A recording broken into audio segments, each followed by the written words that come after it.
Good morning, everyone. It's Wednesday. It is March the 24th. Rev here today, praying that you're safe and well and blessed, hoping that you're feeling loved today. I appreciate you joining me for this time of devotion, whether it's this morning or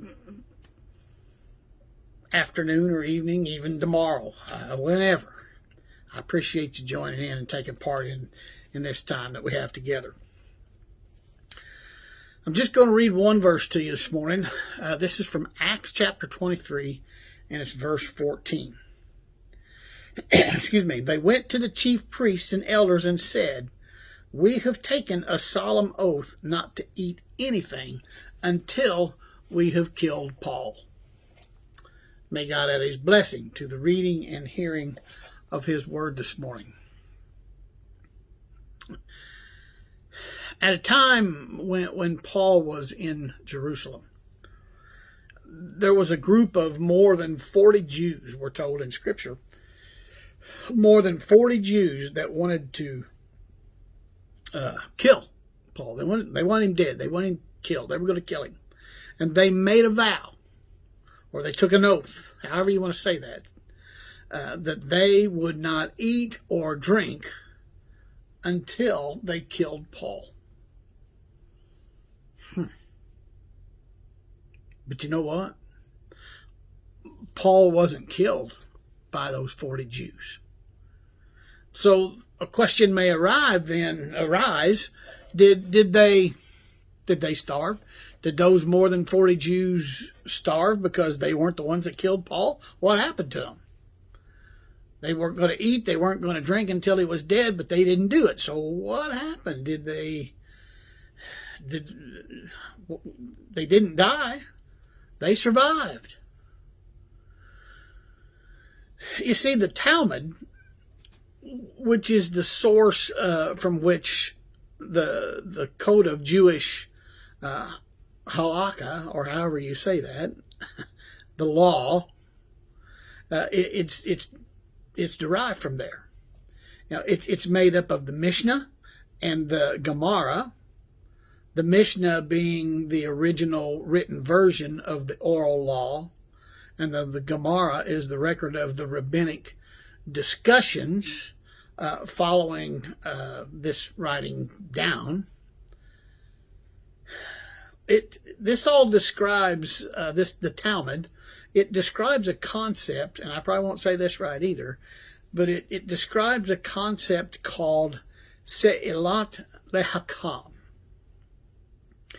And it stated that if a person takes an oath or a vow or whatever you want to call that, if they take that oath and they later regret having done so,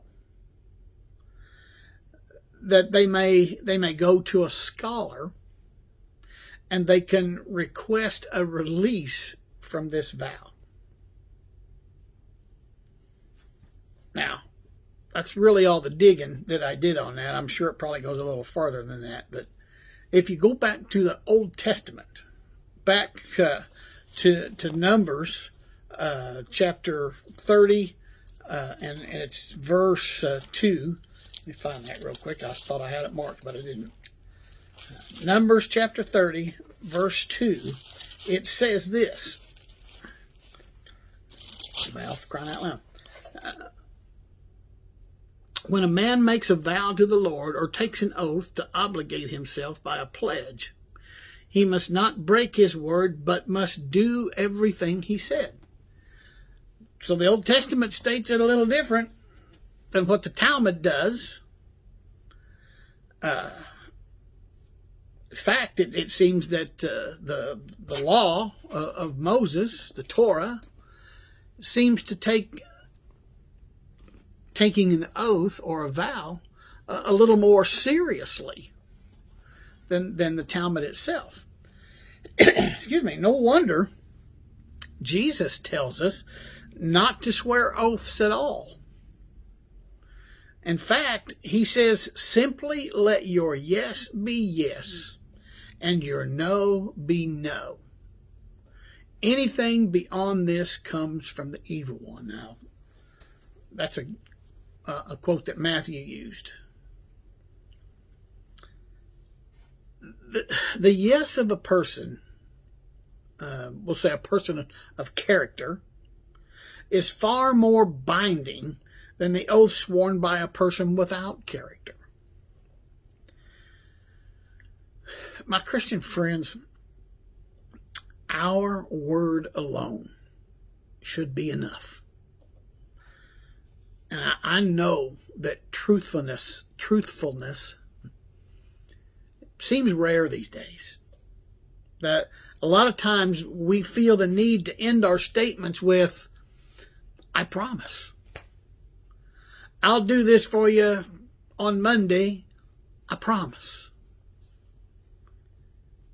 But really, all we should have to say, if we are people of integrity, I will do this for you on Monday. Our yes should be our yes. Our no should be our no. If we tell the truth all the time, we'll have less pressure to back up our words with an oath or a promise or a vow. I'm Pastor Mark. I love you guys. Be safe, be well, be blessed. Go do something for Jesus. See you tomorrow.